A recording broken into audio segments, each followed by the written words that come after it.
кайнатасына жаккан келин. Бул жомок болгар элиники. Болгондо да кайналы жөнүндө.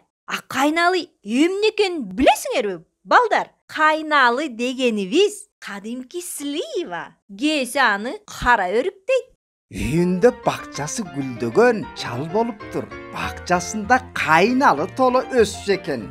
Үйүндө 20га чыгып ер жеткен уулу болуптур. Үйлөнтүш керек дейт уулун. Тарбиялуу мээнетчил уул өстүрдүм. Эмага жакшы колукту таап берип барзым калды. Уулума ылайык колуктуну кайдан тапсам экен деп койбасат камкор атаны. Көпкө ойлонуп ылажысын тапты. Арабага кайнаалы жүктөп, кыштакты кыдырып сатмай болду. Алдындагы атын алкынтып айдап, катуу кыйкырык салды кыштакта. Өй, кимге кайнаалы керек? Кайнаалы алгыла. Кайнаалыны таштандыга айырбаштап жүрөм. Муну уккан аялдар дуулдап эле калышты. Ой, мындай укмушту уккан ким бар экен? Кайнаалыны таштандыга айырбаштайм дейт. Ой, бул чал акылдан айныганбы дейм. Деген келин кезек кыскыркын үйлөрүн шыпырынып, таштандыларын чогултмакка дүрбө бере калышты. Шашкалактаган шыпыргысын таппай, көбүрөөк таштанды чогулсам, көбүрөөк кайналы алам деп айгарбаласташты го.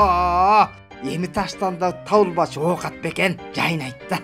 Бири капкабы менен сүйрөсө, бири кол арабага үйүп чогултту. Ой шумдук. Дүрбөгөндөр чалдын алдында чогулткан таштандылары менен мактанып баштады. Караңызчы, канча таштанды чогултканымды. 1 жылдан бери короонун бурчунда тепсендиде жаткан мынча таштандыны сиздей калдыр чал кайнаалга алмашарың кайдан ойго келиптир? Сен мени олурайып карабаң, таштандысы аз экен деп. Да ушунчасы калды. Үйдө таштандыдан көмө жок, деди дагы бир келин. Биздин үйдөгү таштандыны жылбой жыйнасак да бүтпөс. Эттим эле тоодой үйлө. Карачы, четинен көрүнгөндө эле чоң каптолуп түштү. Буйруса, балдарыбыз бүгүн кайнаалыңды ичтер өткөнчө жеп жыргашсынчы де, деди ар жактан ыр жактаган бирөөсү.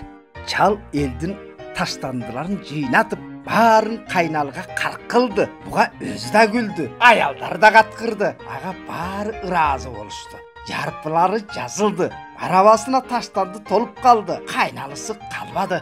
Бул учурда ар жактан жаш сулуу кыз көрүндү. Элдикинен эң эле аз таштанды жыйып келген ошол гана болду. Анысында кенеде жүз арчыга ороп алыптыр. Ога кылайын десе, сенин таштандың кенеде эле бирденке турбайбы?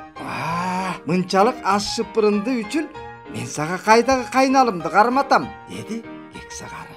Ой, чоң ата, эч нерсе эмес, деди кабагы жаркылдаган кыз.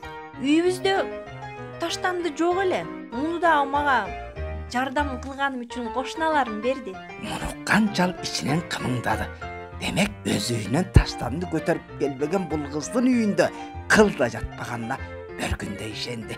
Буюрса, уулума колукту болор жан экен, деди да кызды арабасына отургузуп, атын зуулдатып өз үйүнө жөнөдү. Келери менен уулунун үлпөт тоюн үлпүлдөттү. Уулун үйлөп келишкен сулуу келинин ошол күндөн ушул күнгө дейре оозунан түшүрбөй алкайт экен. Көркөм окуган Олжобай Шакир жана Назгүл Бодбаева.